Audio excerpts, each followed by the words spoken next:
Welcome to the show, the Friday edition of the Sharp Football Show. We're so happy that you guys could join us. We are over at YouTube streaming live there as well, in addition to X. So if you're catching us on X, you're tuning in, feel free to go over to the YouTube channel, search for Sharp Football Analysis, subscribe to us over there, and you can chat with us and interact with us over there. We've already got Exile in here now. We got Brian saying party time. We got Larry talking about the Mims props last night. Sweating the teaser. Yeah, I'm going to talk about that momentarily off the top because the NFL officials, in my opinion, botched another one. We do have the festive sweater. If you love the sweater, you're going to really love what we bring to the table next week. We've got a special show planned out for you. It's going to be dropping. We might change the schedule a little bit next week. We're going to get you something early in the week prior to Christmas. We're not sure exactly the time or the day that we're going to drop that. We've been scrambling just to get this show ready, so we'll let you guys know. But rest assured, we will have something for you prior to Christmas next week, like usual. And then we will be back on Friday delivering yet another round of our Best Bets show, which is what this show is that you've tuned in here today. We're going to be getting through all of our best bets for the NFL playoffs that are starting tonight. I got some buddies of mine who are going to the game. I think I dropped this to you before. They're going to the game tonight, which is the Indiana at Notre Dame. They're going to South Bend. Then they're going to be driving over to Columbus, Ohio, and catching the Ohio State game against Tennessee tomorrow night. So that's going to be a road trip to remember with a couple of the fellas. I'm sure they're going to have a blast at that road trip. But certainly we're going to be talking about all four games. We're going to be breaking those down with Ryan McCrystal momentarily. Then we're going to be getting into the NFL with our NFL expert, Pamela Maldonado. She's going to be talking about some of her best bets for the NFL slate. And then we're going to be diving into some ref analysis with Joe Gibbs.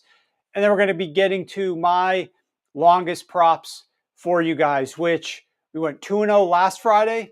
That brings our year-to-date record 20 wins, 9 losses, 20-9, all of them 100% free, documented on our show. You can go back and listen to all of them. 69%, great place to be. And we'll be trying to build on that record today with a couple more on the show. So it is going to be freezing cold in South Bend. We'll hit the comments. And remember, you guys can go over to YouTube, throw in some comments there, search for Sharp Football Analysis. You can find our show up there. Jason says, bring on the pies. We still have to do the holiday episode, the pie episode with Joe House. Got to schedule that up. I don't know if you're on the show, Joe. Drop in the chat if you happen to be listening to us right now. You and I need to sync up. The people want the pie episode again. We'll have to do the pie episode. I could put the pies here on my table in the back and break them down for all the good people, and you could do it. And this year, I could actually do a video show. So it would be magical to do a live video show because all of you guys that are used to watching the pie episode where Joe House and I, in the past, it's also been Ben Solak and a couple of other people. Austin has been in here too before. We would go through and rate some of our favorite pies and talk about some of the games, but it was always on audio only. Kind of defeats the purpose of having a massive pie, taking a big bite of it, showing it to the camera, giving a food review when you can't even see what we're eating. Here, you would be able to see what we're eating. So we'll have to get that going. Love it, love it, love it. Okay, first things first, though. I just want to do a quick recap on one small aspect of last night's game.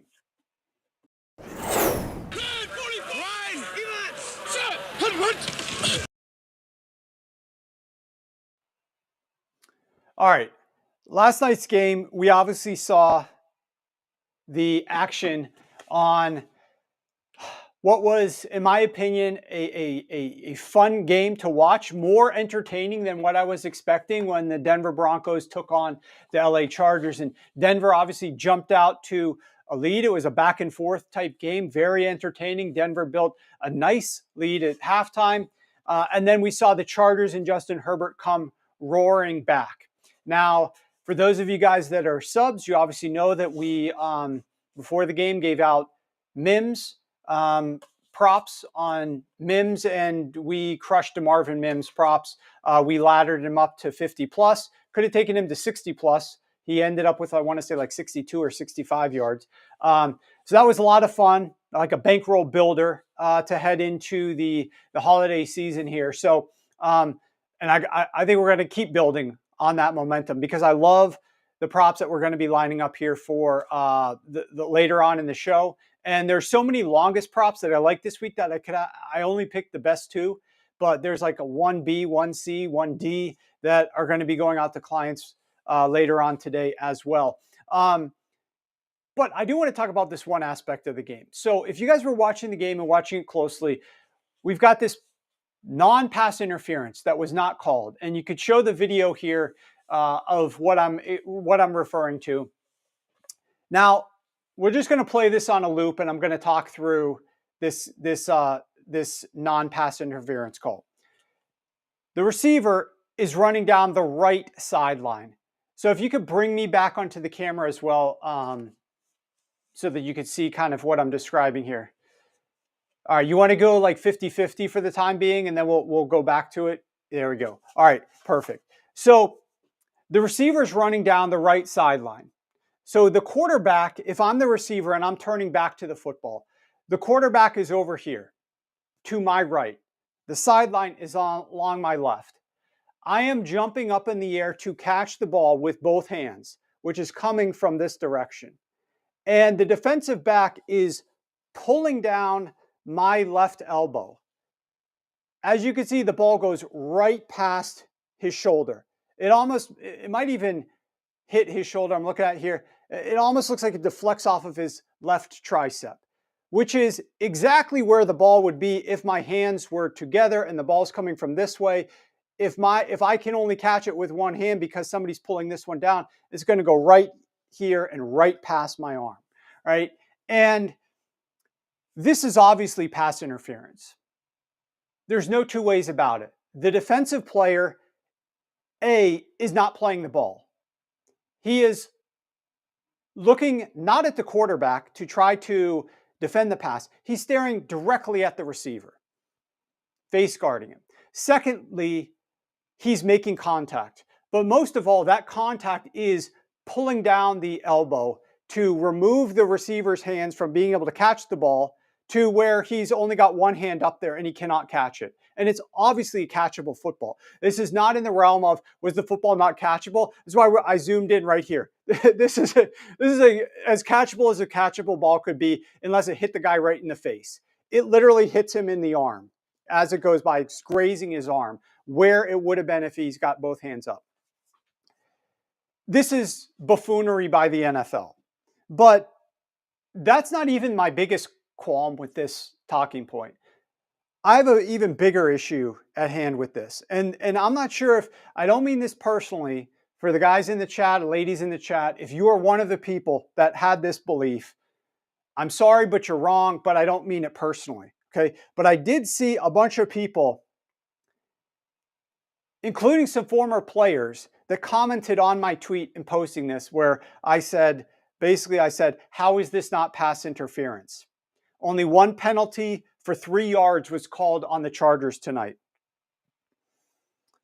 The issue, though, is that I'm getting guys say that the ball was underthrown and you shouldn't reward the offense for that.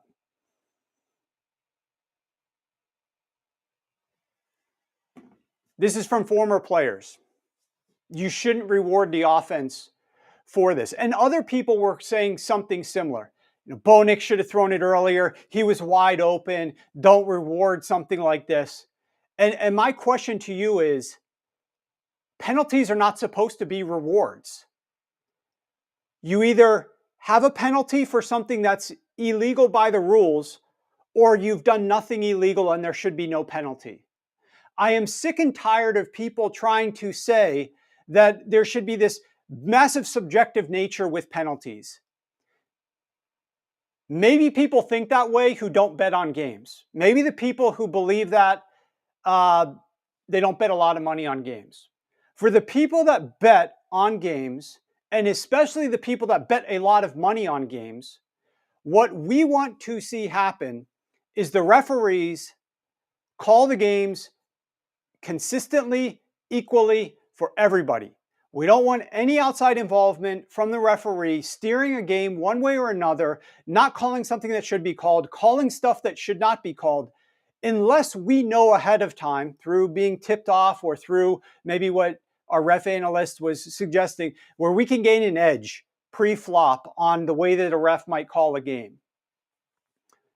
In an instant like this, yes, Bo Nix should have thrown it earlier. Yes, the receiver was open earlier. Yes, it should have been a touchdown. Agree. But this is pass interference. It has nothing to do with rewarding somebody or not rewarding somebody. This is a catchable ball where the defensive back pulls the elbow down. It should have been flagged. And so I take issue with the flag not being thrown, but I also take issue with these people that claim that we should be not trying to reward somebody or don't throw the flag because it was a bad pass. It might have been a bad pass, but this is not a type of a pass that was 20 yards overthrown and it was way out of bounds. This still was a bad pass that was catchable, and that the defensive back was interfered with illegally, and that's why it should have been called. So I take issue with this on a variety of cases. I take issue with it because it wasn't a penalty, but I also take issue with the people that think that we should put this highly subjective nature in things and calling penalties rewards for various different things. Call the game the way that it's supposed to be called based upon the letter of the law, and we will live with the results. But don't throw these other types of things into the mix here that annoys me. They missed an illegal man downfield. I'm not sure which play that was, Nick. It was God tier Herbert. That touchdown that Herbert threw was outstanding. I mean, that was just ridiculous. An outstanding pass there. What about the 45-degree angle TD? You might be talking about the Justin Herbert one where he was running to his left and threw it back to his right as he was sort of falling down. Nick, it doesn't matter when. This wasn't like it was in the last 2 minutes of the game. There were still, I want to say this was like early fourth quarter. It still should have been called. I agree, B. Selman, this pass interference and a missed call, period. So it just bothers me when people are saying that this is not a penalty because it would reward a bad pass. The pass was catchable. This is pass interference. End of story. Very black and white issue in my mind. Okay, let's move on to talk with our college expert, Ryan McCrystal, and let's break down these 4 games. College football playoff time. Let's go, baby. All right. We got Ryan McCrystal up here first and foremost, and we got to break down the first game on tap. We've got Indiana at Notre Dame tonight. This game kicks off at 8 p.m. We've got right now, Notre Dame is favored by 6.5 points. Remember, this is at home. This is in Notre Dame. This is in South Bend. Favored over Indiana. The total sits at 50.5 points. Ryan, you're on the favorite. Show us why we should be backing Notre Dame in this spot, laying the 7.5 points against Indiana. Yeah, I'm taking Notre Dame here to cover this spread, and it's mostly because I'm skeptical of Indiana. They just did not look good on offense against Michigan or Ohio State, the 2 best defenses they've played to date. Now, Notre Dame's defense probably not quite up to the caliber of Ohio State's, but it's close. It's clearly a top 25 defense, as is Michigan's. Ohio State's probably among the top 2 or 3 in the country, so they may not look that inept. But there were some really big red flags raised in those games that have me concerned about how they'll be able to score against this Notre Dame team. Now, one of Indiana's strengths throughout most of the season was its pass protection. And if you only watch them against Ohio State, that probably shocks you to hear that because they were just abused in that game. But based on opponent-adjusted pressure rate allowed, Indiana ranks 8th in the country this season. But I think that number is skewed by some really dominant performances against the worst teams on their schedule. They faced 3 teams ranked in the top 40 of pressure rate generated this season. Ohio State, Michigan, and Nebraska. Now, they blew out Nebraska because Nebraska's defense just couldn't do anything against them as far as like down the field. They had some big plays, but they did generate pressure at a pretty high rate. So those three teams, really the three competent pass rush units that they faced this season, those teams generate a 35% pressure rate against Indiana. That's about what you would expect when you're playing good defenses. That's a pretty relatively high pressure rate. Not to the point that you're just getting blown out on every play, but a relatively high pressure rate against everybody else on their schedule. All the other FBS teams, they allowed a 14% pressure rate. That is crazy low for a 7-game sample size, even against lower tier teams in the Big Ten. I mean, you should not be only able to get 14% pressure rate on people if you're like a Power 4 team going against a team like Indiana, who doesn't have like elite future NFL offensive linemen. I think that really skewed the numbers. And what they did against Ohio State, Michigan, Nebraska, seeing a relatively high pressure rate in the 35% range, that's probably more like what we're going to see against Notre Dame. And that's a big red flag for me because Indiana simply could not block Ohio State in that game in particular. And Notre Dame's pass rush is probably most similar to Ohio State. Like I said, it's not quite on that same level, but it's close. And just the way that they were completely inept in that game has me scared for Indiana's offense because looking back at that game against the Buckeyes, Curtis Rourke was 8 of 18 for 68 yards passing. Ohio State had 5 sacks for 46 yards. So Ohio State had almost as many sack yards as Indiana had passing yards in that game. They kept running the ball, not because that was a good strategy for winning, just because they didn't want to get Curtis Rourke killed. Remember, he had been dealing with an injury earlier in that game, and they just had to basically give up because it was either risk losing Curtis Rourke for the season because of the rate that he's getting hit, or just run the ball and just accept defeat.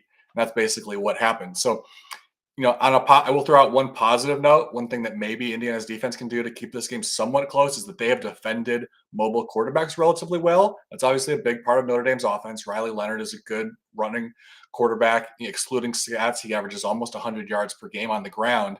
And so that's, one of the ways that Notre Dame leans on the run game in the offense. And if Indiana can slow that down, maybe the game is somewhat competitive. Maybe they keep it close through the first half. But ultimately, I just don't think Indiana is going to be able to put enough points on the board for this to be a close game at the end of the day. So I think Notre Dame ends up pulling away in the second half and winning this game by at least a touchdown. Fighting Irish laying the 6.5 points. Any quick thoughts on the total sitting at 50.5? I lean under because, like I said, I don't think Indiana is going to be able to do a lot on offense. But I am a little bit skeptical of Indiana's defense as well. So if Notre Dame puts up 35 points on their own, then you'd be at risk of losing that bet. So I prefer playing the Notre Dame side, but definitely lean under if you wanted to get into that market. All right, so that covers the Friday night games, and let's talk in a second here about the Saturday games. You've got a triple header on Saturday. It's going to be an outstanding day to watch football. We've got some NFL games on Saturday. We've got this triple header of college games. But first, I want to do a quick ad read. You guys saw us hit the Marvin Mims last night. If you were $100 better, you won $334 on the game last night. Our elevated props are winning at a 63% rate, and we've got 4 more props that are elevated already on the card with more to follow. You can get on board for our NFL postseason package today at a discount, $75 off. Use the code SHOW75, and we will give you for free the last 3 weeks of the NFL season. You're going to get all of our sides, all of our totals, all of our props. We've got more on deck this week. You get all 3 of those weeks, this week, next week, the following week, for free when you subscribe using code SHOW75 to our playoff package. That's over $300 worth of plays to close out the regular season entirely for free. And $100 better is up over $12,000 following our plays this year. We've got a lot of props on deck, and I really actually like this card, especially from a props perspective over the next several days. Games on Saturday, games on Sunday. So tune in, and of course, you'll get all the College Bowl games as well. All right. Let's get into Saturday's game, Ryan. We've got SMU traveling to Penn State. Team from Texas going to the frosty land of Penn State in Pennsylvania. In this game, you are backing that underdog. You are backing SMU, catching 9 points right now with a total that sits currently at 53 points. What has you backing this underdog SMU team on the road in Penn State? Yeah, if you're playing bold pick'em, I'm picking Penn State. But as far as the spread goes, I like SMU because I think they'll be able to run the ball on Penn State. We've talked about this a couple times throughout the season where there have been certain matchups that really bode well for teams that like to run the ball from spread offenses against Penn State. And then the reason this works, running it from a spread offense against the Nittany Lions, is their defensive coordinator, Tom Allen. He primarily uses 3-4 and 4-3 formations. That's his preference on defense. But if you spread the ball out, you force them into light boxes. And obviously, in 3-4 and 4-3, you've got 7 guys in the box almost every single time. So when you can spread them out, that's not how they typically play. They seem a little bit more uncomfortable, and teams have been able to have success against them. And Rhett Lashlee, SMU's head coach, almost exclusively lines up in spread formations. SMU running backs have been able to carry the ball into a light box 62% of the time, one of the highest rates in the country. And so with that in mind, I just wanted to throw out some stats here on what Penn State's run defense has been based on box type, because there's a really stark difference here. When they line up in a stacked box, which, like I said, is their preferred formation, they're allowing 1.2 yards before contact per attempt. That ranks 31st, and 3.7 yards per attempt. That ranks 28th. But when they're forced into a light box with 6 or fewer defenders, 3.1 yards before contact per attempt. That ranks 85th, and 5.3 yards per attempt. That ranks 65th. So suddenly they're below average once you force them into a light box. And so I think SMU should be able to run the ball with Brashard Smith. And if they lean on the run and maybe try to slow the game down a little bit, they can just limit possessions, make this a little bit of a lower scoring game, and keep it interesting throughout most of the game at least. Now, the reason why I'm not picking SMU outright, well, there's a couple reasons. Number one, I do think Drew Aller is going to have a good game. He should be able to throw the ball against SMU's defense. But I also think the fact that this is at Penn State in December, in temperatures in the 20s, and you got a team from Dallas coming north into this big environment, the biggest game that they've ever played in, I think that's a factor here. You know, we saw SMU in that ACC championship game come right out of the gates and were very sloppy in that first half, spotting Clemson. I believe it was a 21-0 lead or something like that. They made a great comeback in the second half. They really put it together and played the way we kind of expected them to in that game in the second half, but it was just too late at that point. They spotted Clemson too much of a lead in that first half because they were just sort of felt like they were blinded by the lights of the moment. And here it's an even bigger stage against a much better opponent. You've got the weather to deal with as well. I know that's been a big debate of people this week about are these freezing temperatures at Notre Dame and at Penn State, are they going to affect teams? I think for a team from Dallas that doesn't play in those temperatures very often, especially with these, they're not pros. Like in the NFL, the weather sometimes doesn't really matter because they're professionals. They've been around a long time. They've got better equipment, and they've probably experienced it. They're just older and they've played more football games. You got a lot of kids from Texas who maybe haven't played in this environment before. And so I do think it has the potential to affect certain players, which if it does, a couple plays here and there could be the difference in the ball game if it's affecting certain players more than others. Penn State obviously plays in this all the time. Drew Aller is from Northeast Ohio. He's certainly played in the snow before. I don't think it's going to affect them very much. So that tips the scales a little bit. So I do think SMU can make this game interesting by running the ball. I like them to cover that 9-point spread, but ultimately I would pick Penn State to win outright. All right, Penn State outright. SMU, despite going up against Penn State and the cold, good enough team, good enough matchup to keep this game close. Competitive games start out the day on Saturday, the first of 3. Now let's dive into the second of 3 games. This game goes to where SMU is from. We're going down to Texas for this game. We've got Clemson at Texas. Right now I'm looking at my live odds screen. Clemson is laying 12.5 points here. The total is sitting at 51. There are a couple of 50.5s on the board as well.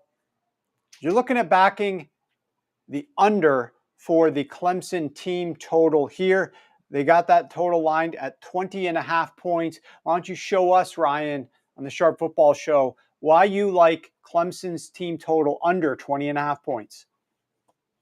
Yeah, unlike that last game we just talked about, I don't think this game is going to be competitive. I prefer to play the team total under, though, just because rather than playing Texas against the spread, just because we've seen Texas have some issues here and there on offense where they haven't quite been as dominant in certain games. So if they won this game like 23-13. I think that's an outcome that's reasonable where Clemson covers that spread. But, it was probably never close. Texas could be leading by multiple scores throughout and just don't quite put up a big enough number to push us over that. So I think Clemson is really going to struggle offensively in this game. And, Texas has a dominant secondary, which is really the key factor here, is that Clemson has had a lot of success this season against lesser opponents with Cade Klubnik throwing the ball. He made huge strides this year. They finally got back to that passing attack that they had in years past with some of the great quarterbacks that have come through their system.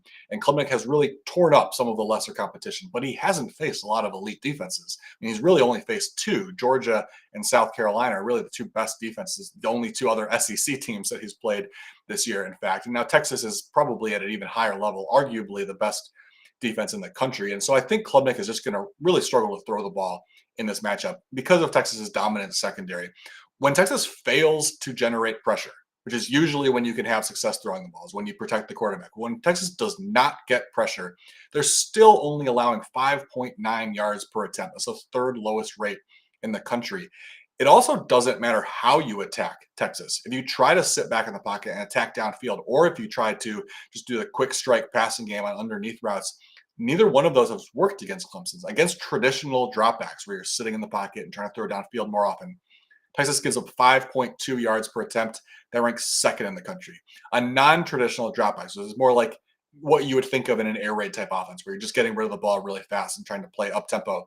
Texas is allowing 4.7 yards per attempt. That leads the country. So they are dominant basically every way you break down their pass defense. They are among the best 2 or 3 teams in the country. And so Clemson, having not really faced a lot of teams like this, I think we're going to see them really shut down. I mentioned Georgia and South Carolina as the 2 teams that they have played that are sort of in the ballpark of what Texas is defensively. Well, Clemson scored 17 combined points in those 2 games. The total here for them is 20.5. So they would have to do better than they did in those 2 games against the best defense in the country. I don't think that's plausible. One other factor that I've mentioned, I don't want to go in too much in depth on this because we've talked about Clemson's run defense throughout for the past 6 weeks, it feels like, because they keep coming up in these matchups. It's one of the worst in the country. Just to throw out one stat, they rank 121st in explosive rush rate allowed. They get gashed every week against teams that are capable of running the ball. And I think that plays into this matchup for as far as betting the under on Clemson, because once Texas gets a lead in the second half, they can run the ball and bleed the clock. Clemson's not going to stop them. So Texas has the potential to have some, 5, 6, 7-minute drives in the second half to just run out the clock on the lead and just prevent Clemson from even touching the ball on offense. So, either side of the ball you look at, the advantage points to Texas. So maybe they don't put up a huge number, and so maybe they don't cover the spread, but I think they ultimately win easily. I don't think Clemson is competitive because they can't put up enough points in this matchup. All right, so this is theoretically or potentially the least competitive game of these 4 early round, first round college football playoff games on deck Saturday afternoon. Maybe you grab yourself a nice dinner or something. Get refuel during halftime of this game in case it's starting to get out of hand in the second half, because we got a big game on deck Saturday night. A huge game on deck Saturday night. It's going to be a ton of fun. Tennessee traveling to Ohio State, taking on the Ohio State Buckeyes. We'll see if Ryan Day can pull this one off. You think, though, Ryan McCrystal, that we're going to see a great effort out of the Ohio State defense. Similarly to the last game, you're looking at backing the under for the underdog on their team total. You're looking to go Tennessee Volunteers team total under 19.5. That's the current number in the market right now. Ohio State is favored by 7 points. We've seen a little bit of money having driven this line up to 7.5 come back on the underdog. It's now sitting at 7 at reduced juice at a number of spots, including Circa Sports, one of the biggest sports books out in Las Vegas. They are laying 7 minus 0.5, one of the lowest numbers in the marketplace. A lot of dog money coming in right now. You are backing the fact that you don't believe Tennessee is going to score more than 20 points in this game. What makes you have a feeling that Tennessee is going to struggle offensively here against Ohio State? Yeah, this is not a very good Tennessee offense. They've sort of done just enough to win with a dominant defense throughout the season. And the only team that's topped that number against Ohio State this year has been Oregon. There's really the only offense that's been able to do much against this defense. one of the big reasons is Nico Iamaleava. I think he's probably the worst starting quarterback in the playoff field. Gunnar Stockton notwithstanding, because we haven't seen enough of him to know what he's going to look like for Georgia. But of the guys that we know, I think Iamaleava is, pretty easily the worst because he's struggled as a decision maker, struggled as a downfield passer. Tennessee doesn't seem to trust him all that much, which is why they lean so heavily on the run. They've been more run heavy this year than they were even last year with Joe Milton. We obviously know Joe Milton was had some raw talent, but a very flawed passer as well. So I don't think that he's going to be able to do enough once Ohio State puts some points on the board and they have to turn to him. I think he's going to struggle.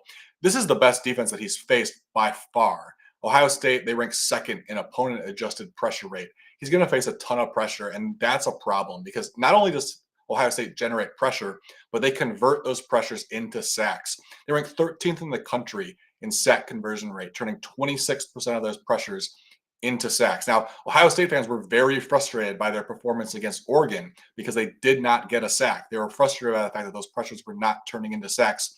That won't be a problem against Tennessee, I can assure you, because Nico Iamaleava ranks 128th in sack avoidance. 28% of his pressures are turning into a sack, an even higher rate than Ohio State has on defense, and yet they rank 13th. So there will be some drive-killing mistakes by Iamaleava who can't get the ball out quickly.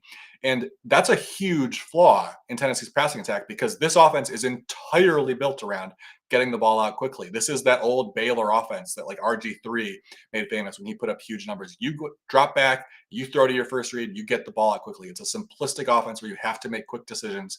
And Iamaleava has really struggled with that. And that's been the biggest problem for Tennessee's offense. Now, because of the pressure, one of the things they're probably going to try to do a little bit more often is attack underneath. Obviously, in years past, Tennessee has thrown downfield a lot in this offense. It's a downfield attacking offense by design. They've had to adjust some this year. I think they're going to have to adjust even more in this particular matchup. Now, they have two good weapons on underneath routes. Squirrel White and Brew McCoy are their top targets when they do those short, quick passes. But OSU has been great at stopping those short throws. And it's because of their safeties. Caleb Downs, Lathan Ransom, probably the best safety duo in the country. Caleb Downs, definitely the best safety out there. He's been spectacular this year. Those two have been a large part of this. OSU ranks 12th in the country in broken missed tackle rate against the pass. And on throws 5 or fewer yards downfield, they are allowing just 3.7 yards per attempt, the third lowest rate. So even if Tennessee tries to just get the ball out as fast as they can to avoid having Iamaleava sit in the pocket longer, Ohio State has proven they can shut down that type of offense. So I think there's a chance Tennessee keeps this game interesting because their defense is very good. This could be a low-scoring game, and maybe Tennessee is in it for that reason. Maybe this is like a 17-13 kind of game where they have a chance, but I don't see the Vols putting up enough points to cover this number. So I like the under on the Vols team total at 19.5.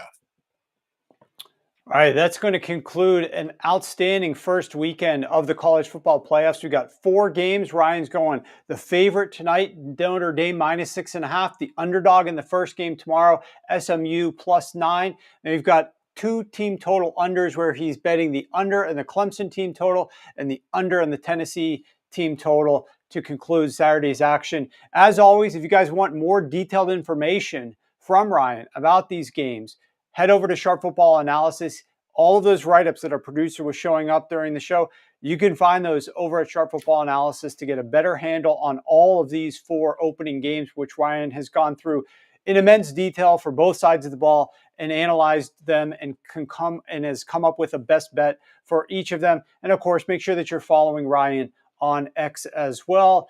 Ryan, thanks for joining us. We're not going to see you before the holiday. Have a great one, and we will catch you next Friday where we're going to be breaking down the next round of action. Loved Ryan's Christmas sweater, similar to my own. We're really looking forward to getting to spend a little bit of time with the family. I know Ryan's got a couple of young kiddos over there. I'm sure they're really excited as well. Okay. With that said, we might as well jump right into bringing Pam Maldonado in here. Pam, I believe, is joining us from Bristol, although I thought that was the case last week. I was wrong. She said it was happening this week.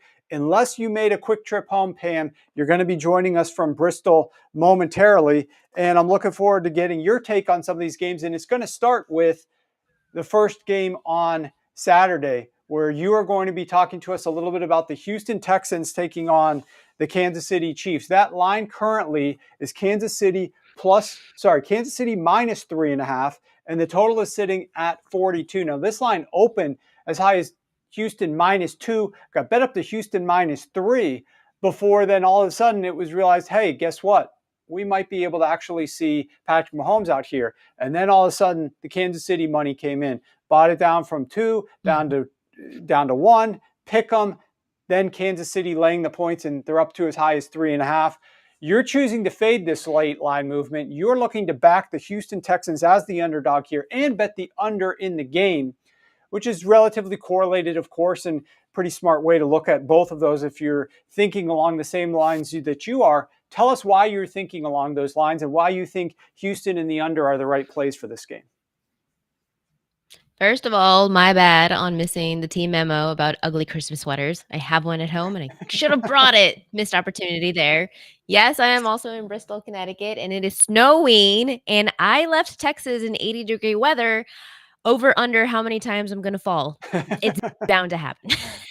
And because of that, yes, let's lead in buying into that line move simply because it was, hey, is Patrick Mahomes playing? Maybe. Oh, well, it turns out he is. So, which was probably the case all along. So the original line is what it should be. Chiefs favored because they are playing at home. I am backing the Texans +3. And now you're giving me a hook. Yes, I would gladly take that and look at the under. For me, it starts with Houston's dominant defense. This has been such a stingy takeaway defense as of late.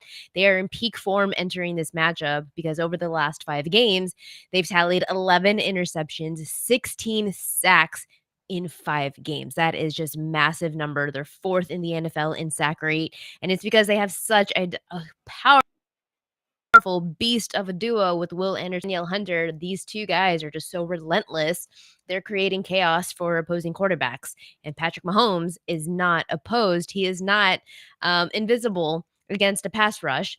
And this is the best pass rush that he would have seen in recent weeks, unlike anything that he's faced all season for a majority of the season. But it's not just the pass rush for me. It's also the secondary from the Texans, which has been the strength of this team. Not you have CJ Stroud as quarterback. Well, it's the secondary, and that's because Derek Stingley, as of late, 4 interceptions in the last 4 games. When you are such a turnover magnet, I love you as an underdog, and now you're giving me a hook. That line definitely has shifted as of late. Houston's defense is allowing a league low completion rate, forcing quarterbacks into making mistakes. Patrick Mahomes has not been Patrick Mahomes all season long, so I expect some of those mistakes to come into fruition. So for me, it's just a simple math. It's a perfect storm of pressure up front, blanket coverage in the back, and if Mahomes does pull off another magic act, which we have seen him do, then it's going to be against NFL's best defense, one of NFL's best defense. So then the question for me becomes, if KC doesn't have the receiving weapons, doesn't have the passing ability, well, what is their other option? What's going to be their counterpunch? Their best shot is maybe then on the ground game, but Houston has also been a brick wall against the run, allowing 4 yards per carry to running backs. Below that, 7th best in the league, and they had recent matchups that held the best in Jahmyr Gibbs and David Montgomery to 3.2 yards per carry. That's all I need to see. Those are the 2 best running backs in the league right now, and you did a really good job of limiting those 2 into creating yardage. So if Casey's run game has been struggling all season long, they're ranking in the bottom 3rd in yards per carry over the last 3 games. Between Isaiah Pacheco and Kareem Hunt, they haven't found the red zone as of late. It's really hard to see them relying on a ground game that just hasn't existed in recent weeks. So the betting take for me is that this is just tailor-made for a lower scoring grind. Houston's defense is going to stifle that any bit of explosive potential from KC, who's struggling to run the ball effectively, which is also why I like the under on 42 points. Both teams are going to rely more on that defense. It's going to be about field position. I expect some more punts. I was looking at the punting prop, but I didn't love the juice on it for field goals attempts and field goals made. But I do love Texans +3. I actually love them. We have seen the Chiefs win all season long pulling rabbits out of the hat, and I actually think this is the one time that KC is going to fall through. So I like Texans +3, but I also do like Texans on the money line. This defense can create turnovers, create some of those short fields. It's going to give their offense opportunities to cash in a game where I think that field goals really just matter. +3 and a hook feels like more than a cushion, and Arrowhead belongs to the Chiefs, but I really do love Houston's defense, what we've seen from them all season long. They will disrupt Mahomes. They're going to shut down the run. It's going to be a real threat to cover, so I like Houston +3, +3.5 on the money line, under 42. I like Texans every which way. I love the fact that you brought up Derek Stingley. Obviously, a great game last week, intercepting Tua on that pass along the sideline. And I've got a prop. I don't think we're going to get to it later on in this show, but I've got a prop that I'm going to send out to subscribers later today on this game that I absolutely love as well. So I can't wait for that one. We'll be back in the dog and the under with you, Pam. Now let's turn our attention to a rematch game from a few weeks ago where we've got the Detroit Lions taking on the Chicago Bears. This time the game is in Chicago. We've got Caleb Williams in this offense of the Chicago Bears trying to get back on track against a very injury-depleted Detroit Lions team that is leaking oil on that side of the ball and obviously are kind of smarting off of their loss against the Buffalo Bills last week in that massive game. Is this a letdown spot for the Detroit Lions and an opportunity for the Bears to keep this one close, or do you think that the Detroit Lions are going to run up the score on the Chicago Bears? I wouldn't call it a letdown spot from the Lions, but it is a really good spot for the Bears. I posted on Twitter multiple times over the last couple of seasons. I will not bet the Jets. I will not bet the Jets. I will not bet the Jets. And here I am this season. I will not bet the Bears. I will not bet the Bears. And here I am betting the Bears. But you have to look at a huge difference between the Bears on the road versus Bears at home. And because the Bears are at home, this is the reason why with it. Their red zone defense has been a really solid force. They're third in limiting touchdowns, and especially when they are playing at home, they've held opponents to a 36% scoring rate inside the 20. That is the league's best rate. That red zone stinginess is going to be key when it comes to Detroit's scoring opportunities. For Chicago, who has a knack for creating turnovers. They're tied for 6th most takeaways, and that's just together combined a recipe for trouble against a Lions offense that is missing a key offensive weapon in David Montgomery. So Detroit's offensive challenges right now entering this matchup without Montgomery, he is the Thunder to Jahmyr Gibbs lightning. You take one of them away, well, that's going to have his short yardage situations, his goal line abilities. It's been such a cornerstone for Detroit's offense, and both of them together, just yes, a duo that you don't ever really want to face. But without him, the Lions are going to become a little bit more, just a little bit more predictable on the road, exposing their attack to Chicago's opportunistic defense and gets electric in space. Losing Montgomery, though, ability to grind out some of those tough yards, especially in crucial situations. So Lions' defensive struggles also come into play here. Detroit's defense is starting to show cracks because the injuries are starting to pile up on that side of the ball. Over the last 2 weeks, they've allowed over 10 yards per pass attempt. Mobile quarterbacks have been, it's not a glaring weakness to where they're giving up, 80 plus yards to opposing quarterbacks, but on the ground, but it is obvious enough to where, hey, quarterbacks have had 68 rushing yards, 39 rushing yards, 61 rushing yards. That's enough for somebody who Chicago's quarterback, Caleb Williams, he is becoming more of that dual threat dynamic playmaker that we didn't really see at the start of the season. Now that he's adding in some of those repetitions into his arsenal, there's a potential there to exploit some of the weaknesses that Detroit has had. So now he has the ability at home to kind of have a good game himself. And Jared Goff, we talked about it. I'm sure everyone's going to talk about it. Jared Goff on the road in outdoor weather. And it's more so when it comes to like rain for me, but it is still something that just has to always be said. The game's going to be below 35 degrees, and he's had 1 or fewer touchdowns in 6 of those games. So now you're not only having a susceptible Jared Goff as a quarterback in cold weather conditions, but now you're also down one of your 1-2 punch in your run game. So where is the strength of this team really going to be in this specific matchup? So I'm not calling it a letdown spot. It's just a good opportunity for Chicago. And some trends to watch. I'm not really much of a trend person, but like I said, I like to read Rich Rebar's worksheet, and he gave some good trends that the Bears are 5-1-1 against the spread at home compared to 2-5 on the road. everything that I said lines up with that trend. So I like that. I like backing the Bears plus 6.5 at home. I'm not as confident to go on the money line with this as I am with the Texans, so I will gladly just take the home points. It is still the Bears, and the Bears are going to bear at some point. So under 47.5 is a play, backing the Bears plus 6.5. It's about matchup dynamics, Chicago's red zone defense, turnover potential, Detroit's injury depleted roster. It's just a good storm for a closer, lower scoring game. There you go. And I know you also have a player prop that you like on this game, Pam, and it revolves around Caleb Williams. Obviously, big expectations for Caleb this year. He struggled to live up to those, but you think he's going to be getting some of it done on the ground this week against the Detroit Lions?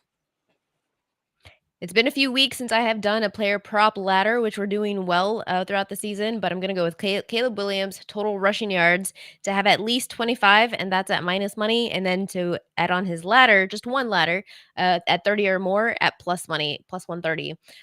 He's going up against the Lions defense that I just mentioned it. They have been struggling against mobile quarterbacks. They gave up even to Baker Mayfield, giving up 34 rushing yards to Mayfield. That's kind of indicative into the potential that Caleb Williams could have himself, and Anthony Richardson had 61. And because Chicago, ever since they switched over to their OC, Thomas Brown, they have simplified their offense a little bit more. So it's really more into Williams' strengths. It's more designed runs, more scrambles, and of which, because he's the most sacked quarterback, 58 sacks, his mobility is no longer an asset. It's become a necessity for him to stay upright and to get anything done as a quarterback. He scrambled 22 times in his last 7 games, which has been a clear uptick from what he was doing in the first half of the season. And he's posted 27, 39, 33 rushing yards in 3 of his last 4 games. So you're giving me plus money at plus 130 for 30 plus rushing yards. That's value. That's a lot of value for me, even though it's just plus 130.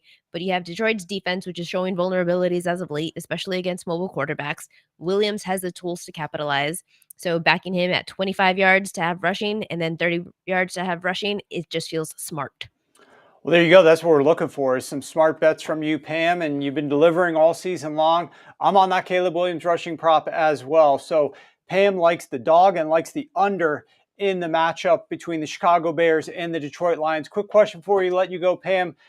I know you're a massive college football fan. I know you love these college football players. Where are you watching these games? Are you going to make it back to Texas in time for them? Are you leaving soon, or are you going to be watching them up there in Connecticut?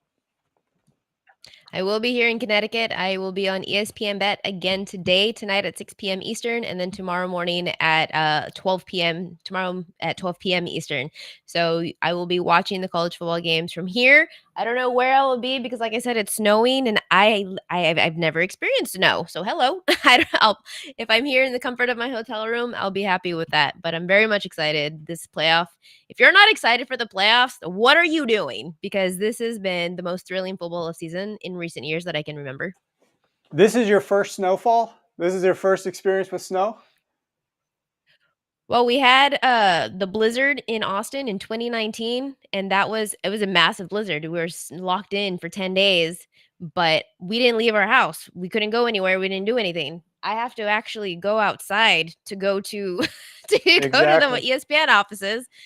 I don't know I don't know how to do that. Like, I'm now starting to think I don't have shoes for this weather. I don't know.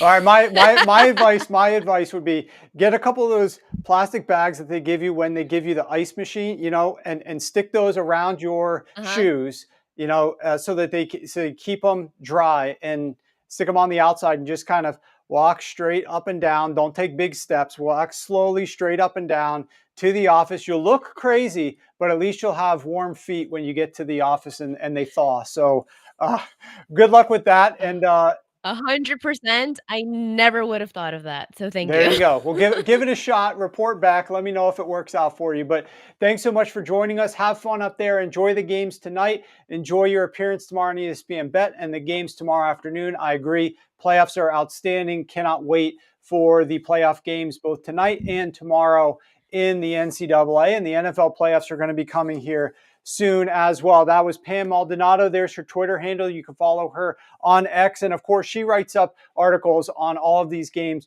over at Sharp Football Analysis. So make sure that you're heading over to sharpfootballanalysis.com to check those out. Can we get that graphic up there in the top of the screen? I haven't spoken about our playoff pick'em contest yet, but I might as well do that real quick before we break down some of our ref angles here with Joe Gibbs momentarily, and then get to some of my best bets on the show. Absolutely agree, Larry. The Penguin walk. Jimmy Football says, be careful out there. Pam Exile says that Jalen Waddle. Yeah, absolutely. You got to be careful as you're walking if you never walked in the snow before. I can't imagine up there on campus. I'm not sure if Pam's staying on campus or nearby, but if you're on campus and you can just walk to the buildings there, I can't imagine they would not have somebody shoveling those things and keeping them well maintained, especially because they get snow all the time up there in Bristol. But hopefully Pam stays safe, doesn't injure herself or need a change of clothes while she's up there as a result. But we are running this playoff pick'em challenge. First year we're running this for college football. I already mentioned to you we're going to be doing one for the NFL. I don't know how much cash and prizes we're giving away for the NFL one. These are free to enter. As long as you have a postseason package with us at sharp.football, you can head over to sharp.football, get yourself a postseason package. You can enter this for free. $4,000 in cash and prizes for the college football playoff pick'em. All you're doing is you're going in there and you're picking the playoff games for college, which there's 4 that start today, 1 today, 3 tomorrow. Just who's going to win ATS.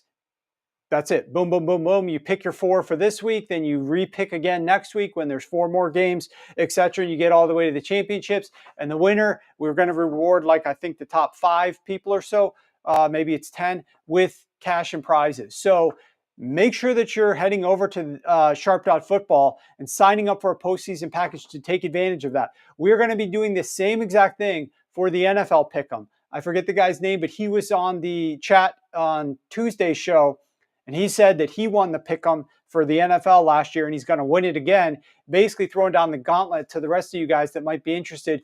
We're going to give away a bunch more cash and prizes for the NFL playoff pick'em as well. These are free contests to anybody who's on board for the postseason package. So if you're already on board, and I know a lot of you are, go do that right now. Go sign up for the college football one. It's free to enter, and you're going to have a chance at winning some cash or prizes.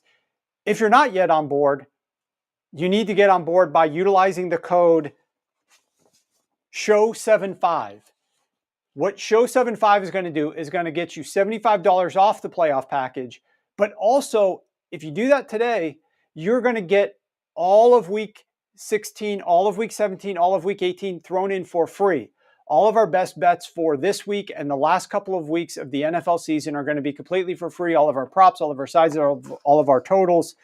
And as a reminder, we are $100 better is up over $12,000 betting all of our picks this season. Is our best season that we've ever had. So if you like making money and having fun betting on games and you want good information to bet and root along with what we're doing, you need to use code SHOW75. Get over there.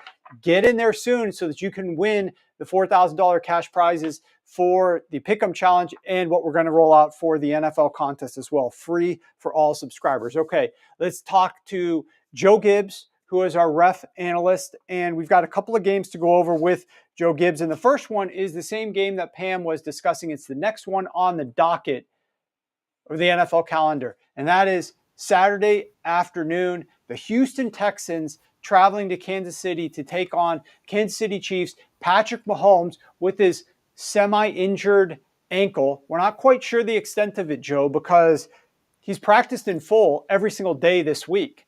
So we're not sure what we're going to get there, but we do know that Carl Cheffers is on the call for this one. And I need to know how much Carl Cheffers is going to help protect Patrick Mahomes, how much Carl Cheffers calls roughing the passer. What do we think we're going to get here out of Carl Cheffers and his influence over the Texans at the Chiefs?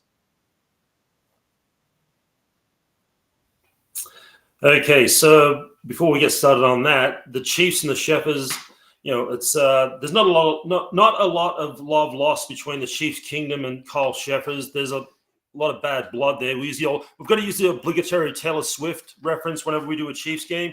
And it stems from that 2020 Super Bowl against the Buccaneers when Tampa Bay was just teeing off on Patrick Mahomes, and Sheffers essentially let it go. Like, he didn't call anything that day, but at the same time, he called a record amount of penalties on Kansas City in that game. And that's really where it started. And if you remember, Warren, last season, this is the last time Sheffers was at Arrowhead Stadium against Buffalo. It was the offensive offsides game, which nullified a touchdown from the Chiefs with about 1:20 left in the game. That was the last time he was at Arrowhead.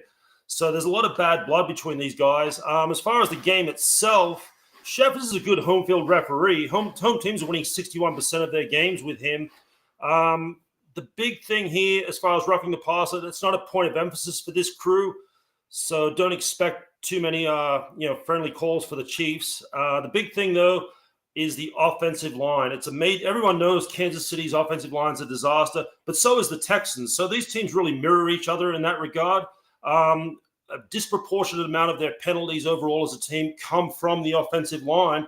But the interesting part here is the Sheffers crew this season, they're calling a below-average percentage of penalties on the offensive holding false start combination. So it's one of those things where something's got to give in that respect. And so I'll be curious tomorrow to see if Sheffers holds form and sort of lets things go, which would, in theory, benefit both teams, or he swings the other way and really starts to call a lot of these offensive holding false start penalties. If that's the case early on, if they start calling this stuff, look for some in-game underaction, because it's going to bog both teams down, because both defenses, in my opinion, have the advantage over the opposing offenses. The game itself, I like Houston Texans a lot in this one, and here's why. I mean, this is a big game for the Chiefs. They kind of need to hold that number 1 seed. This is a free roll for Houston. Like, they're essentially locked into that number 4 seed in the AFC. They've got the division sewn up. They're just going out there and playing. It doesn't matter if they win or lose. And I feel like that's going to take the pressure off them, that this is essentially maybe a precursor to a January playoff game at Arrowhead, because there's a very good chance that could happen. So I like the Texans plus the 3.5 in kind of a 23-20 type game. And I'll see what happens with Sheffers, because every time he does a Chiefs game, I don't know what that's going to be. No one does, but we'll see. We'll see. Well, that would align with what Pam is looking at, which is the Houston Texans catching the 3.5 and also towards the under. And we got a comment here. Exile seems to remember, I don't know, Joe, if you have this recollection, but Exile was mentioning that Travis Kelce threw a flag on Sheffers, and Sheffers threw a flag on Kelce, I'm guessing he's trying to say. And Kelce said that Sheffers shouldn't be able to wear a ref jersey even at Foot Locker. You remember that interaction? I remember. Yeah, I remember something like that after one of the games. Look, this just goes to my point, and it's a great comment by who's Exile Cultivation. But yeah, these teams don't like Sheffers, and he doesn't like them. There's a lot of history between these teams. If you remember that Monday night game against the Raiders a couple of years ago, yes, it seems like every time Sheffers does a Chiefs game, something happens. And like I said, I don't know what it's going to be tomorrow, but we'll see. I remember that game well. That was the game where they booed him so badly, he began stuttering and mumbling and almost looked like he was going to cry on the microphone. And then he went to halftime, and he came back and finished out the game. But he was absolutely rattled by that crowd, and I'm sure they won't forget, because that was a massive game. Okay, let's get to your last game, and that's another big game. You've got the second game on Saturday. You've got the Pittsburgh Steelers at the Baltimore Ravens. And in this game, Joe, you've got Bill Vinovich. So talk to us a little bit about the impact of Bill Vinovich. These are two massive refs on these games on Saturday. I don't know what these guys did to get these games, but they are both big games and big refs. Bill Vinovich, what does he bring to the Steelers at the Ravens? Well, I like Vinovich. I think he's the best referee. His crew looks to let them play. He did last year's Super Bowl, if you remember. They try, if they can, they're going to stay out of the way, which works perfectly for Baltimore in this game. They're the number 1 penalized team in the NFL. That's well documented. And there's a lot of categories where they struggle. And I'm going to read a couple of them here. Offensive holding, ineligible man downfield, illegal use of hands. They're number 1 in all those categories. But here's the thing. a significant amount of them are occurring on the road. Like 73%, I think it is off the top of my head. At home, they're actually been pretty good. And so they're disciplined at home. They get a referee in Bill Vinovich, who they've had a lot of success with. Over a 10-game span, they're 8-2 straight up, 9-1 against the spread. Most recently at Cincinnati, I think in week 5. And last Christmas at the 49ers, that was maybe the Baltimore Ravens' best game of the season. That was a Bill Vinovich officiated game. They love playing with him. And in those 10 games, they've averaged 4.8 penalties per game. Now, if they can do that Saturday, I should say, if they can do that Saturday, that'll go a long way towards them winning because they're averaging almost double that per game this season. So he's going to let him play. He doesn't call a lot of offensive holding, which is huge. He ranks 14th out of 17 crews. He ranked last season. So offensive holding, which has been a problem for the Ravens, that should be provided some leeway with this officiating crew. The defensive penalties that Baltimore, occurs, that's going to be given some leeway as well. But here's another thing with the total with Vinovich, divisional matchups with Bill Vinovich back to 2016, 32, 18, and 2 to the under, 64%. So they're going to look to let him play. I think it favors Baltimore. I just think it's a bad spot for the Pittsburgh Steelers. That was a very physical game last week against Philadelphia. And that fourth quarter, you could see Pittsburgh was exhausted. Philly just ran the ball on them, 11-minute drive. Now you have to turn around, go to Baltimore with an equally physical team. Oh, and by the way, you've got Kansas City on deck in about 5 days. So brutal spot for the Steelers. Baltimore, they cruised through that game last week, and this is a chance for payback after what happened a few weeks ago. We just got to hope Justin Tucker doesn't, lose his mind again and miss 3 field goals. Yeah, that last game, that was Boswell's finest moment, right? 6 field goals. That's all the scoring that the Steelers did is kick Boswell field goals. I believe they won that game 18-16. Justin Tucker had opportunities. Justin Tucker used to be, his nickname was Matic for automatic. I mean, this guy was making everything. No longer for Justin Tucker. It'll be an interesting game on Saturday. Short week game. Pittsburgh Steelers off of a physical game against Philadelphia Eagles. Fortunately, get to not have to travel very far, but it still is a short, quick turnaround without George Pickens, their number one. They're going to have to get things accomplished against this passing attack of the Baltimore Ravens, who are going to be looking to try to seek revenge, as you said, with referee Bill Vinovich potentially helping them out a little bit.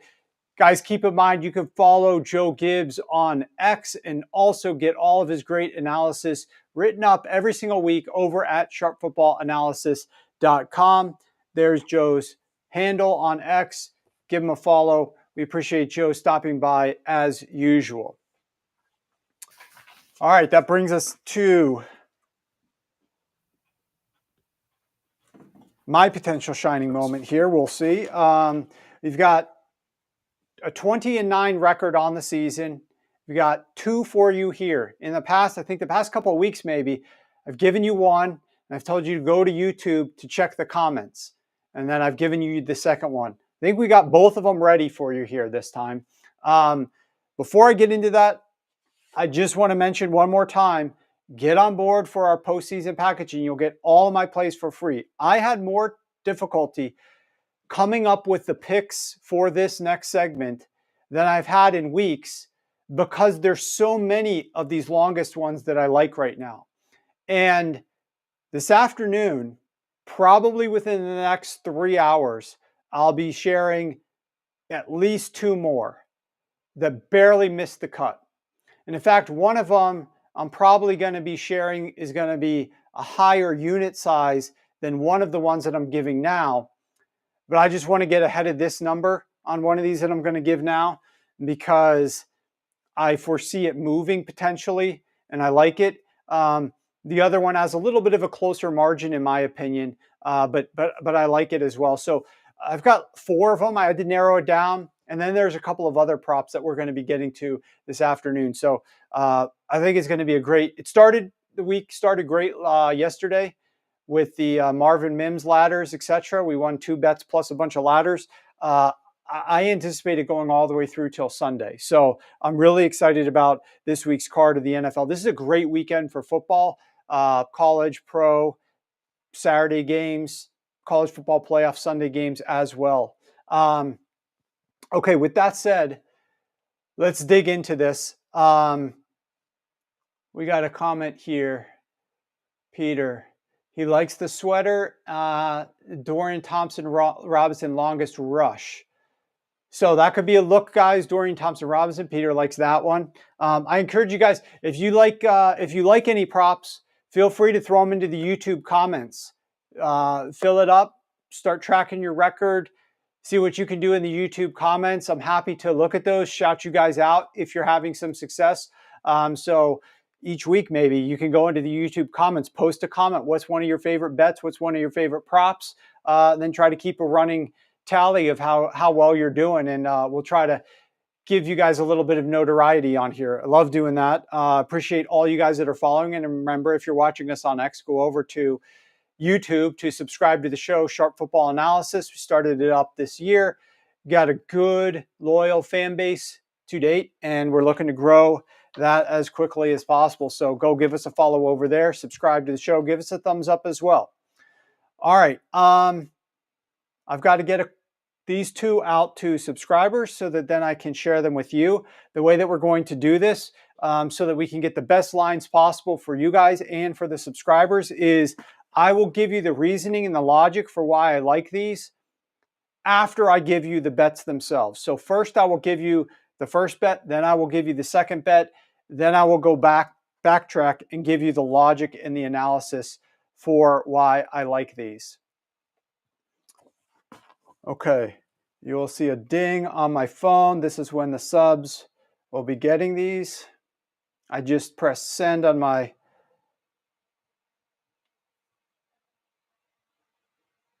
app here. There we go. Just got the props in on the phone.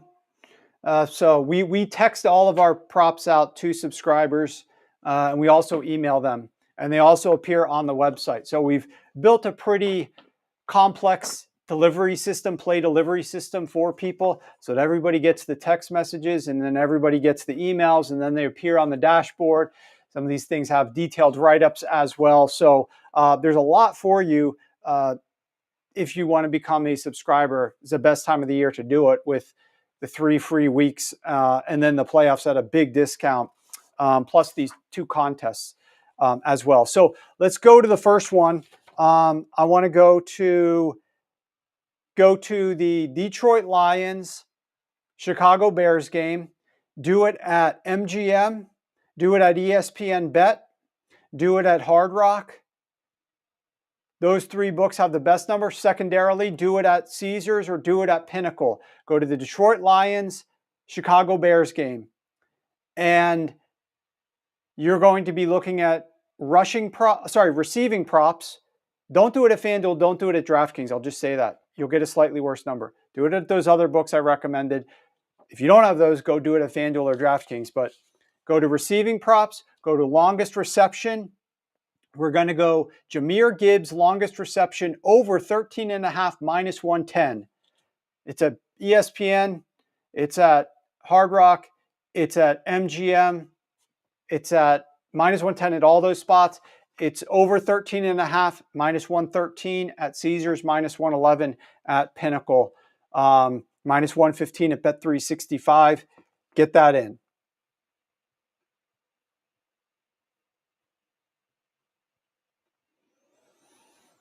At FanDuel, it's 14.5. At DK, it's 15.5. So this one's, DK is way off the market, but get it in at the other spots. All right, let's talk about the next one. The next one, you're going to go to passing yards on the San Francisco-Miami game. Go to San Francisco at Miami. Go to passing. You're going to want to go to DK on this one, or MGM on this one, or ESPN Bet, or Hard Rock. Any of those books. DK, MGM, ESPN, or Hard Rock. Or Bet365, not bad. But all the others are minus 110. We're going passing props. We're going Tua Tagovailoa, longest completion under 33.5, minus 110. Available at all those spots. Actually, minus 109 at Rivers. But You can lay minus 110, under 33.5, longest completion for Tua. ESPN, DK just moved to minus 120. MGM still has it for minus 110. ESPN has it for minus 110. Hard Rock has it for minus 110. Pinnacle is minus 119. All right. You got those in? Let's talk about them. Let's talk about these. Let's start with the Jahmyr Gibbs one. Now, just so that you know, I was anticipating that Jahmyr Gibbs would move a little bit. I like the Tua under a little bit more. And there's a couple others that I've got for subscribers this afternoon that I like potentially a little bit more as well than this Jahmyr Gibbs one. But I still think that this Jahmyr Gibbs one has value, and I'm going to discuss why that is the case here. There's a big question, though, with regard to Jahmyr Gibbs, and that is just how much usage is he going to get here? We already know his rushing props have been bet over every which way. We got his longest rush at 17.5. It's now at 19.5. His rushing yards have been bet over as well. Going on the road against the Chicago Bears, the one question that I have, though, is, clearly the Detroit Lions have showed that they really trust David Montgomery and Jahmyr Gibbs, and the other guys are like a distant third and fourth option. And so now that David Montgomery is out, I don't think that we're going to see Jahmyr Gibbs like occupy 100. We're not going to see all the carries that David Montgomery was taking go to Jahmyr Gibbs. That's going to be too much of a workload. But at the same time, I don't know that we're going to see these other guys take on like substantial workloads either. I kind of believe that what we're going to get is Jahmyr Gibbs occupying, like, instead of, let's pretend, 50-ish% of the workload, he'll probably take on 80-85% of the workload on the ground. These other guys will spell him a little bit here and there. But we're not going to see probably the total number of rushing attempts that we had been seeing Jahmyr Gibbs and David Montgomery combined. We're probably going to see a few more passing attempts here. Just because I don't think they want to run Jahmyr Gibbs into the ground. But he's still going to be on the field, and that's going to create opportunities in the check down game for Jahmyr Gibbs to catch more passes than he normally does, certainly than he or David Montgomery combined would do. I think Jahmyr Gibbs, there could be a slightly higher workload in the receiving game, which is why I also liked his receiving yards over. Let's look at the longest reception for Lions running backs over the course of the entire season. And I've got this printed out here. Where is it? Boom, there we go. Lions running back reception by week. This is the longest reception for them. Last week, 21 yards. The week before that, 13. Remember, we bet over 13.5 just now. I'll go down in descending order in case you're catching this on a podcast. 19, 16, 54, 33, 14, and we're to week 9. Then we have only a 6-yard was the longest one. That's because they blew out the Tennessee Titans 52-14. Then we've got 19, 20, 40, 20, 17, and 14 all the way back to week 1. There have been just 2 games of the Lions 14 where a running back did not hit a longest reception of at least 14 yards. We went over 13.5 here. If you look at the Bears' defense against running backs, 5 straight weeks they have allowed a running back reception of more than 13 yards. 17 last week, a 27-yarder the week before, a 19-yarder, a 14-yarder, and a 23-yarder. 8 of the last 10 games, they have allowed a running back reception of at least 14 yards. On the season, the Chicago Bears are allowing a league average yards per attempt to running backs. But since week 8, they rank 28th, allowing 7.5 yards per attempt to running backs. It was 6.2. It's gone to 7.5 since week 8. The last 3 weeks, it's all the way up to 8.4 yards per attempt to running backs, which ranks 29th. So they're getting worse defending running back passes. And you've got this new role for Jahmyr Gibbs where he is going to be on the field a lot more. And I just don't think they're going to load him up with 25 to 28 rushing attempts here. I think he's going to be there, and we might see a slight uptick in Jared Goff passing attempts. Also keep in mind, like I believe it was Pam was saying, This is an outdoor game for Jared Goff. He hasn't played as many games in the cold or outdoors, especially this season. I don't know that we're going to want Jared Goff dropping back with this 3 to 7 second time in the pocket, moving around, trying to throw the ball down the field. Maybe it's a lot of the get the ball out quickly, especially against a pass defense that is ranked 29th versus running back passes over the last 3 weeks. What better way to utilize Jahmyr Gibbs? So that's some of the reasoning why I like Jahmyr Gibbs longest over. Let's talk about Tua.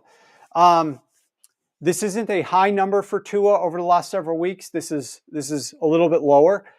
I bet his longest completion under 37.5 as an example last week. It was also 36.5 as well. So we bet him under for subscribers last week for his longest completion. That being said, when you look at Tua and you look at the way that they're playing, his longest completion last week was 21 yards. His longest completion the week before that was 21 yards.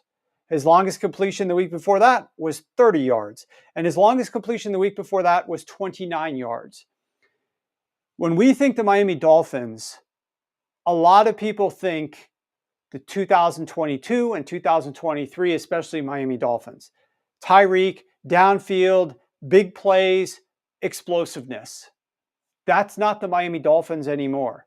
And yet the props are still being priced like that's the Miami Dolphins. The Miami Dolphins is a short, quick pass attack, get the ball out of Tua's hands. We're not sure. I don't believe Armstead has practiced at all this week. At least he logged 2 straight DMPs. I'm not sure what his status is. But I think that they're going to get Lamb back, their other tackle. In either case, they're going up against a San Francisco 49ers that got Hufanga back, that has been getting a little bit more pressure on the quarterback, and that has been one of the better defenses this season against explosive downfield passes. And so when I look at Tua on the season since week one, if you look at every single other game, he's gone over this number in only 2 games. One was against the Raiders, and one was against the Los Angeles Rams in week 10.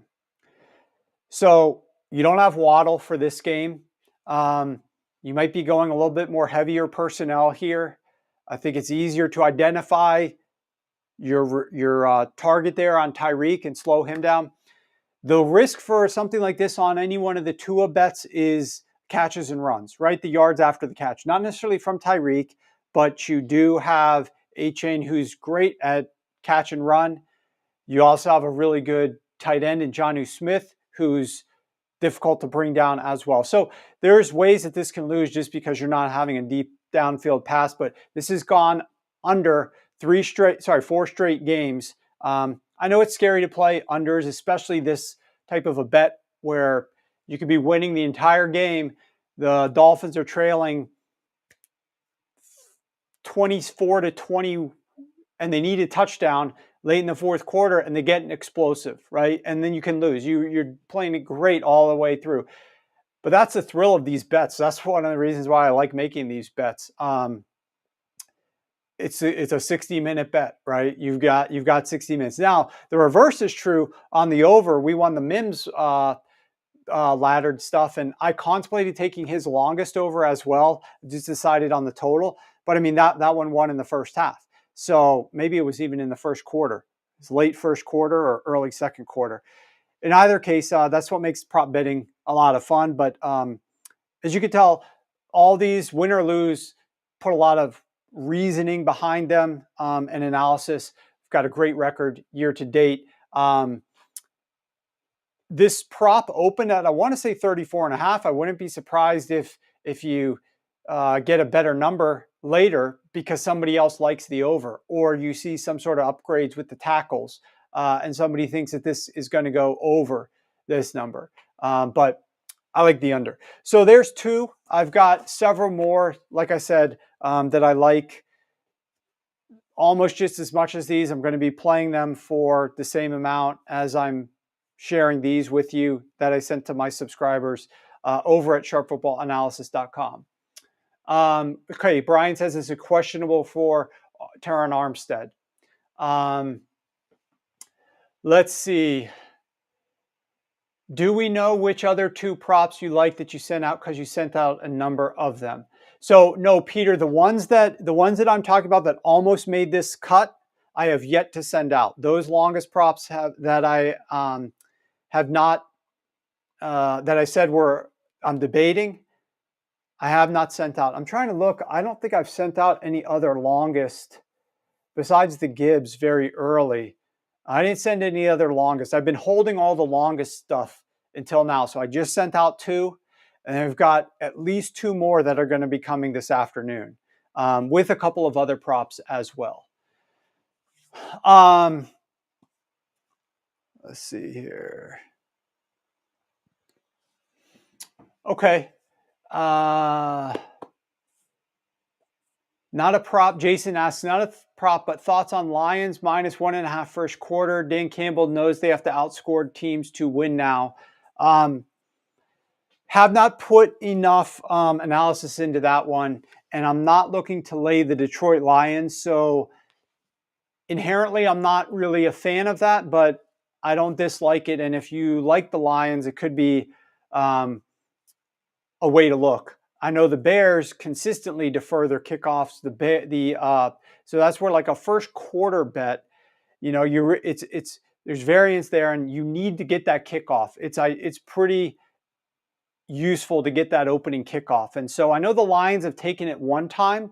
I believe it was against the Bears on Thanksgiving that the Lions took the ball. Correct me if I'm wrong, but a few weeks ago, I'm pretty sure that that's the one game this year maybe the Lions took the ball. I don't know if that would repeat here, but they're not one of the teams that typically takes the ball, but we'll see. So that Russ one, by the way, that was total yards. I sent a correction because I think I gave his. There's a typo. I said longest completion under 217.5. That'd be great. I'll take Russell Wilson's longest completion under 217.5. You can go empty my bank account on that one. But that was total yards for Russell Wilson at 217. They didn't actually have a longest prop posted for Russ. Let's see if they do now. They do. So they did not. Well, I don't know what is going on with this. All right, let me give you guys a little bit of homework here over the next 2 minutes. Okay, there we go. Never mind. I got it. Rich Exile saying Rich's worksheet suggested that Addison could have a big day. There is a prop that we're looking at potentially for Addison. Rich was lobbying for that one to be included. We may look in that direction as well this week.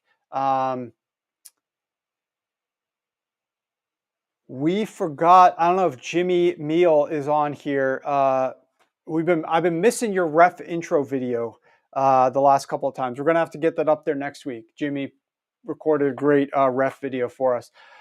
Okay, Jason's asking for EDSR edges. So let me rattle those off real quick, and then we'll see if there's any other questions out there before we depart here. Let us see here. EDSR edges. Okay. Big one for Green Bay, no surprise. They are favored by 14.5 points. What are we at here? Yeah, 14. It's down to 14. Big one for the Buffalo Bills. No surprise there either. They are favored by 14. Where are we at there with that game? They're favored by 14 as well. So big one for them as well. A big one for Baltimore. This game's so fascinating. The reason Baltimore has such an edge is on the offensive side of the football, where Pittsburgh has been very inefficient on early downs this year. Do you realize that Pittsburgh on early downs this year ranks 28th? They've been terrible in early down efficiency. They've been living on those explosives, those big plays. And now that George Pickens isn't there, it's part of the reason why Russell Wilson has struggled a little bit here. That's why I'm so fascinated, because we know that Mike Tomlin knows how to play this Baltimore Ravens team. We talked about it before, how this is the style of defense that Lamar Jackson struggles against, and we've seen it time and time again. The narrative now has come out over the last couple of weeks. Well, Lamar just hasn't played against the Steelers very much. It's not that he hasn't played great, he hasn't played much. Well, he also hasn't played great. It's both. Both can be true at the same time. So I'm interested to see, like, if you're the Baltimore Ravens, you have to have that adjustment. You cannot try to approach this game the way that you've approached all the other games against the Steelers. The Steelers are not some sort of a brain trust that's going to modify their defensive tactics overnight against Lamar Jackson. You see the way that Mike Tomlin is in Hard Knocks. You understand the way that he coaches. He's getting his guys ready to play, and they're going to play the way that they always play. Lamar knows, and the Ravens know what is coming. Make your adjustments. Have your game plan adjusted to attack whatever weaknesses that you can out of the Pittsburgh Steelers, because you know how they're going to play you. So it's on them. I mean, once again, if the Ravens lose this game or struggle immensely with the Pittsburgh Steelers, I don't want to hear blaming Justin Tucker. I don't want to hear blaming Lamar Jackson. Like, it's a game plan thing. This is a coaching thing. They struggle because Tomlin knows how to defend them. So figure out the next move. It's on you, Ravens coaching staff. Figure out the next move. Come up with a game plan that's going to have more success against the Pittsburgh Steelers than what you have been utilizing in the past. Next largest edges, we've got a big road edge for the Detroit Lions over the Chicago Bears. That is on actually both sides of the ball. The Chicago Bears are 30th offensively in EDSR. The Detroit Lions are number 1 in EDSR. How much will that change outdoors on the road without David Montgomery to lean on? You guys and I both know when we were looking at David Montgomery, he's the first guy out there, right? Almost every single game. He takes the first series. Gibbs comes in the second series. Sometimes they might use him situationally on that first series. Most of the time, no. Then he comes in and then they alternate from that point onward. Now it's going to be all Gibbs. I'm just fascinated to see how this is going to look here against the Chicago Bears. Usually what I like to do is if I have a narrative as to like the way I think something might play out, I tend to attack it aggressively. And I'm willing to live with the losses.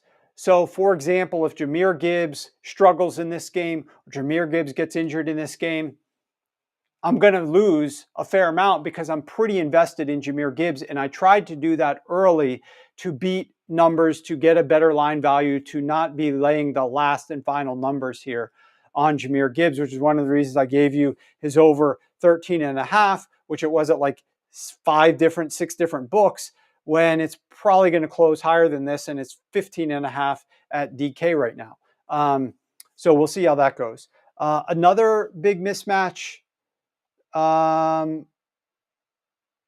Tampa Bay over Dallas. Dallas has been playing better, but Tampa Bay over the season better on both sides of the ball, offensively and defensively, from an early down success perspective. They are laying 4 points, 3.5 I'm seeing at Circa.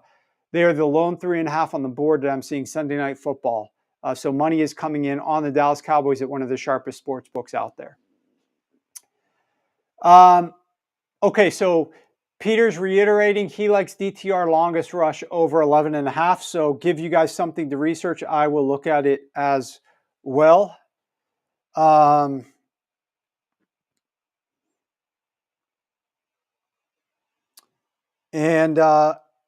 And that will be that for our show, guys.